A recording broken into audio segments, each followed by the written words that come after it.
Hi friends, இப்போ 2 பிரபலங்களோட மகளுக்கு நடக்க போகிற இந்த திருமணத்தை பற்றி தான் சமூக வலைதளத்தில் மிக பரபரப்பாக பேசப்பட்டு வருது. மறைந்த கேப்டன் விஜயகாந்தோட மகனுக்கும் அண்டு இப்போது தேவயானி அவர்களோட மகள் இனியாவுக்கும் திருமணம் நடக்க போகுது. இந்த பேச்சுவார்த்தை கிட்டத்தட்ட 2 வருஷமாக நடந்து இப்போ தான் நல்ல முடிவாக கொடுத்துருக்காங்க. அதனால் இப்போ சீக்கிரமே நிச்சயதார்த்தம் வச்சு அண்டு திருமணத்தை மிக பிரம்மாண்டமாக நடத்த போகிறாங்க அப்படின்னு சொல்லி இந்த நியூஸை செம்மையாக ஷேர் பண்ணிட்டு வராங்க சினிமா ஆர்வலர்கள். 90s விஜயகாந்த் அவர்கள் மிகப்பெரிய அளவில் கொடி கட்டி பறந்தாரு. கேப்டன் விஜயகாந்த் அப்படின்னு மக்களால் அன்போடு அழைக்கப்பட்ட இவருக்கு கூட நடிக்கிறவங்களை நல்லா பார்த்துக்கணுன்ற மிகப்பெரிய எண்ணமும் இருந்தது.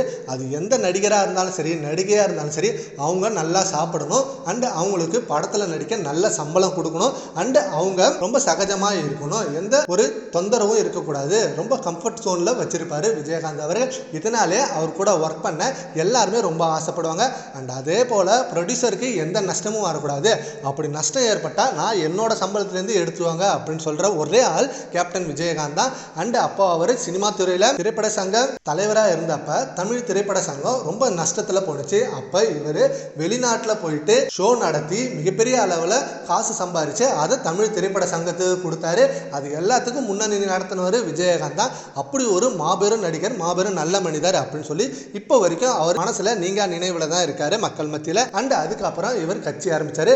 கட்சி ஆரம்பித்த கொஞ்ச நாள்லயே இவருக்கு ஏகப்பட்ட சப்போர்ட் இருந்தது. கண்டிப்பா அவர் தனிச்சு நின்றுந்தா இப்ப விஜய் அவர்கள் எப்படி ஜெயிச்சிருப்பாரோ அப்பவே விஜயகாந்த் அவர்கள் ஜெயிச்சிருப்பாரு. ஆனா எதிர்கட்சி தலைவராக இருந்தாரு. எதிர்கட்சி தலைவராக இருந்ததுக்கு அப்புறம் உடல்நிலை சரியில்லாம போயிட்டு அவரோட மனைவி தான் கட்சியை பார்த்துக்கிட்டாங்க. அண்டு அப்படி இருந்த இந்த நேரத்தில் பிரேமலதா அவர்கள் டிஎம்கேல ஜாயின் பண்ணது மிகப்பெரிய விமர்சனமா மாறிச்சு. விஜயகாந்த் இருக்கிறப்ப அவர் டிஎம்கேவை பத்தி எவ்வளோ பேசினாரு, டிஎம்கே நம்மளுக்கு பண்ண துரோகத்தை பத்தி அவர் எவ்வளோ நினைச்சாரு, ஆனா நீங்க எப்படி டிஎம்கேல போய் சேர்ந்தீங்க அப்படின்னு விமர்சனம் போயிட்டு இருந்தது. அண்ட் விஜயகாந்த் இருக்கப்ப அவரோட மிகப்பெரிய கனவு அவரோட மகன்களுக்கு திருமணம் பண்ணி வைக்கணுன்றதான். அண்ட் இப்போ தேவயானி அவர்களோட மகள் இனியா அவர்கள் ரீசெண்ட் டைம்ல செம்ம ட்ரெண்ட் ஆனாங்க.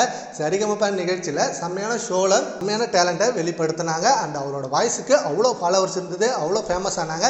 இப்படி இருக்க இந்த நேரத்தில் அந்த இனியாவை தான் பிரேமலதா அவர்கள் பார்த்து அவங்களோட மகனுக்கு மனம் முடிக்கிறதா பிளான் பண்ணியிருக்காங்க. இதை பற்றி தேவயானி கிட்ட நிறைய பேச்சுவார்த்தை நடத்தினாங்க. ஆனால் தேவயானி அவர்கள் இப்போதைக்கு அந்த எண்ணம் இல்லை அப்படின்னு சொல்லியிருக்காங்க. பட் என்ன இருந்தால் கண்டிப்பாக கொடுப்பாங்களா அப்படின்றது மிகப்பெரிய கேள்விக்குறியாக தான் இருக்குது. சரி, ஓகே ஃப்ரெண்ட்ஸ், இந்த திருமணத்தை பற்றி உங்கள் ஒப்பீனியனை உங்கள் கமெண்ட் பாக்ஸில் கமெண்ட் பண்ணுங்கள். Thank you friends.